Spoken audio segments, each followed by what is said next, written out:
Assalamualaikum warahmatullahi wabarakatuh. Saya Birul Ulumia, MPM 133. Saya akan menjelaskan apa itu data mining. Mengapa kita perlu data mining? Manusia seperti yang kita ketahui sehari-hari memproduksi banyak sekali data dalam bidang kedokteran. Misalnya ada data pasien yang kita hitung dalam 1 tahun mencapai jutaan. Dan di dalam ekonomi dan bisnis ada data tentang saham yang berganti setiap hari atau berganti setiap 6 jam. Ketika kita ke BMG ada data tentang cuaca, tentang suhu, curah hujan. Dan di dunia olahraga kita bisa tahu data dari FIFA tentang berapa Ronaldo dalam semusim mencetak gol, berapa melakukan narsis, dan berapa menendang dengan kaki kiri dan menendang dengan kaki ke kiri dan menendang ke kaki kanan. Dan data yang kita produksi itu sering terabaikan dan konsep dari data tidak memiliki arti, dan dari situlah kenapa data mining kita perlukan. Data mining adalah disiplin ilmu yang mengolah data yang tadi sangat besar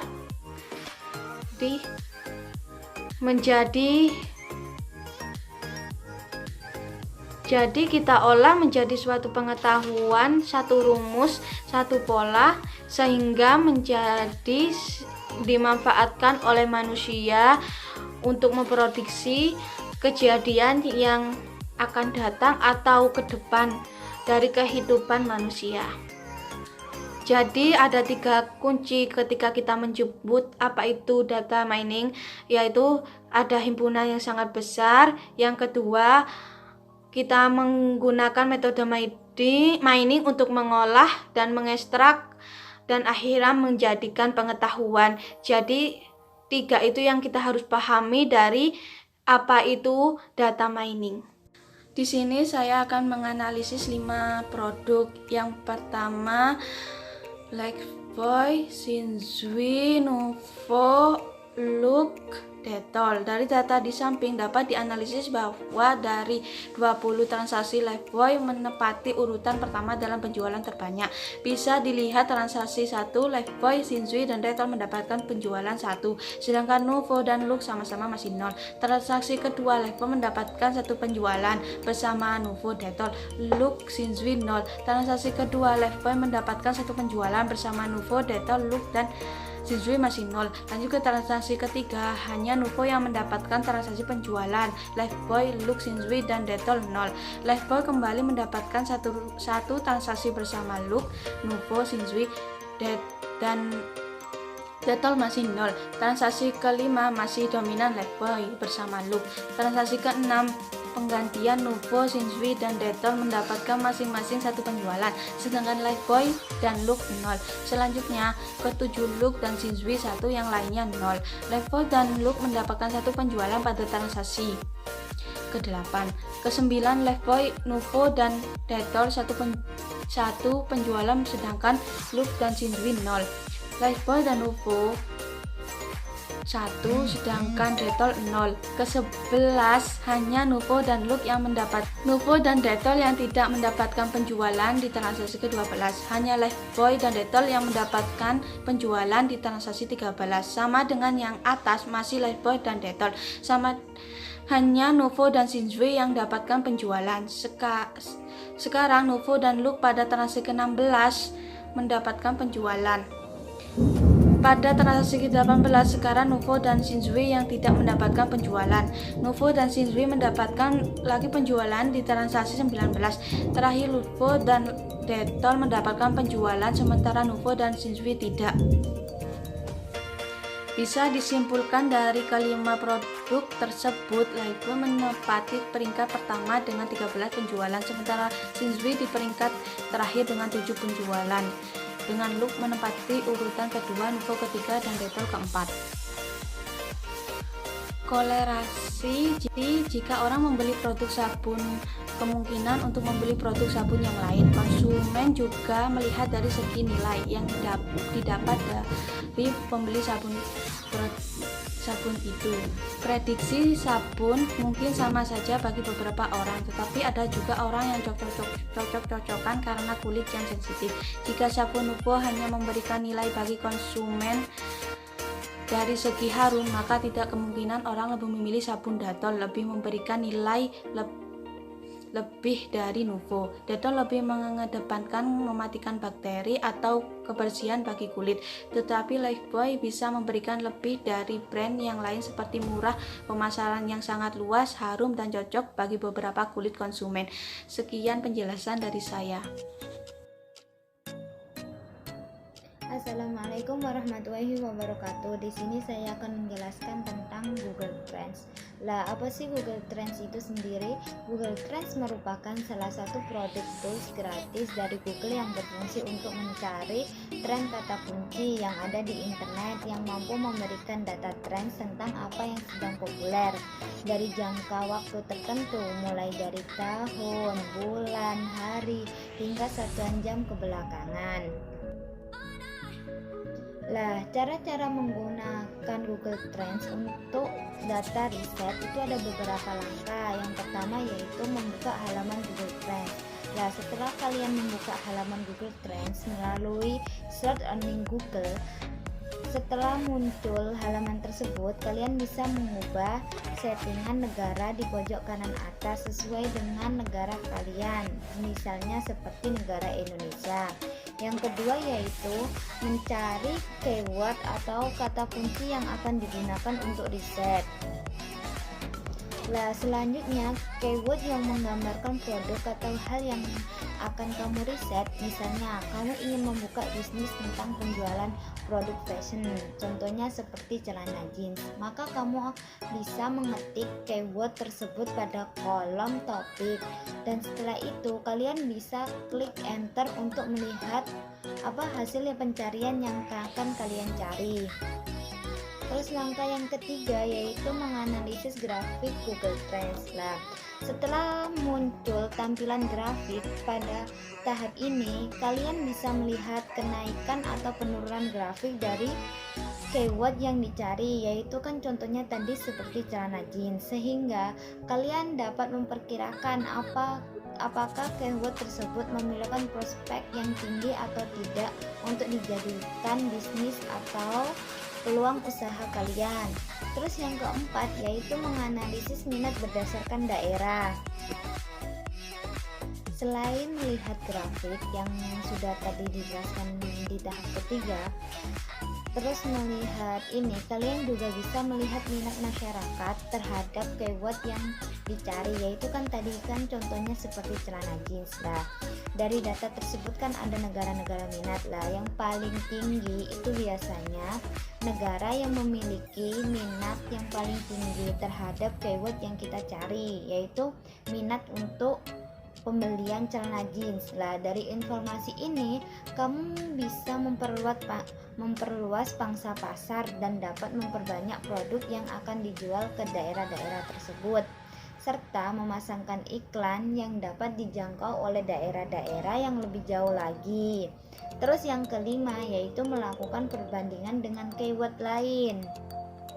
Lah, dari memperbandingkan dengan keyword-keyword lain, kamu bisa membandingkan keyword yang sebelumnya kamu cari dan keyword lain yang sejenis dengan fitur compare. Hal ini berfungsi agar kamu mengetahui bagaimana performan keyword yang kamu cari dibandingkan dengan keyword lain. Ketika keyword celana jeans, contohnya kan tadi menggunakan celana jeans, dibandingkan dengan rok jeans, ternyata grafiknya menunjukkan bahwa celana jeans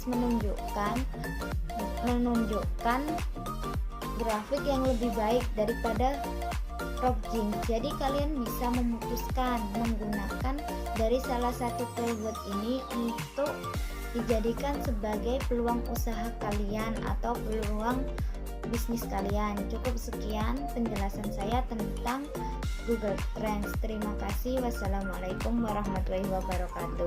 Warahmatullahi wabarakatuh. Nama saya Isnabila, NPM 217010811174. Di sini saya akan mempresentasikan tentang bagaimana cara menganalisis data dari tools Google Keyword Planner.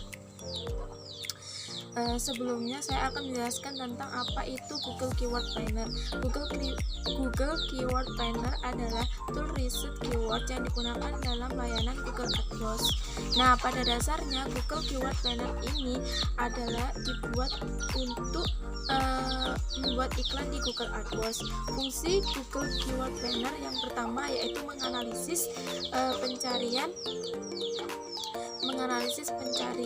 keyword bulanan. Terus yang kedua yaitu tingkat kompetisi keyword. Yang ketiga yaitu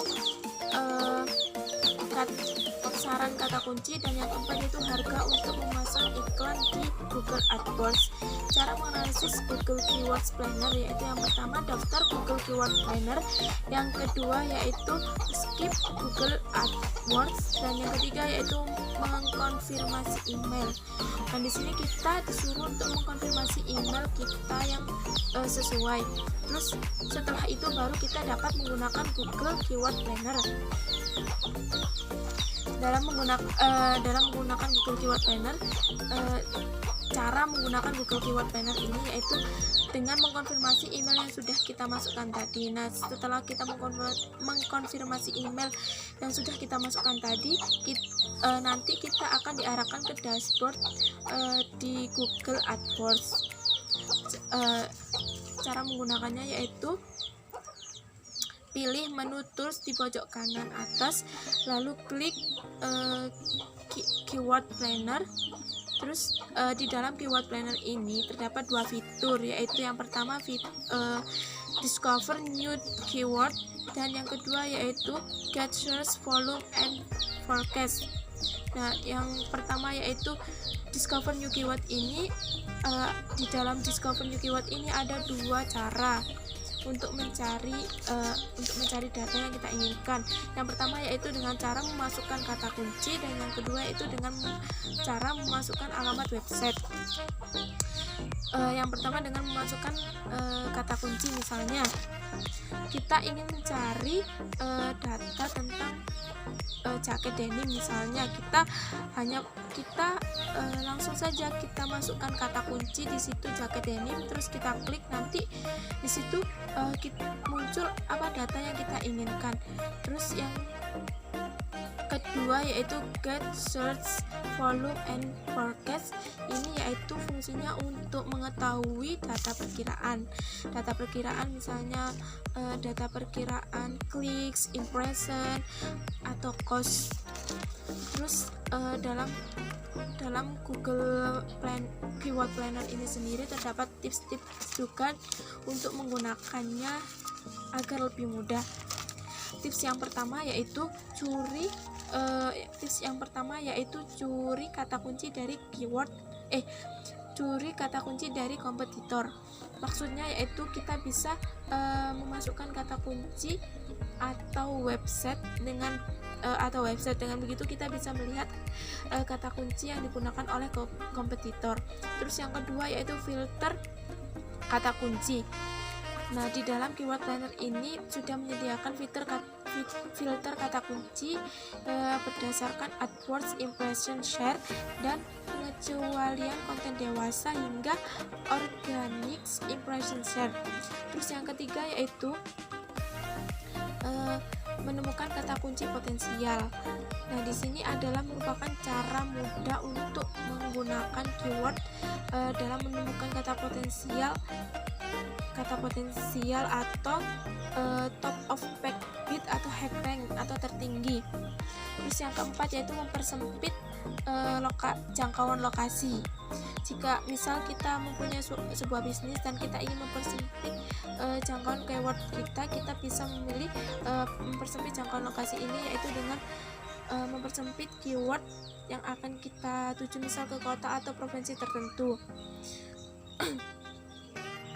Terus yang kelima yaitu dapatkan informasi perangkat yang digunakan oleh pencari. Nah, Google Keyword Planner sendiri juga memungkinkan kita untuk melihat perangkat yang kita gunakan ketika melakukan pencarian di Google. Nah, untuk melihatnya itu kita harus masuk ke fitur Get Search Volume and Forecast terlebih dahulu. Nah, terima kasih, mungkin itu presentasi dari saya mengenai cara menganalisis data tools dari Keywords Planner. Jika mungkin kurang lengkap, saya mohon maaf. Wassalamualaikum warahmatullahi wabarakatuh.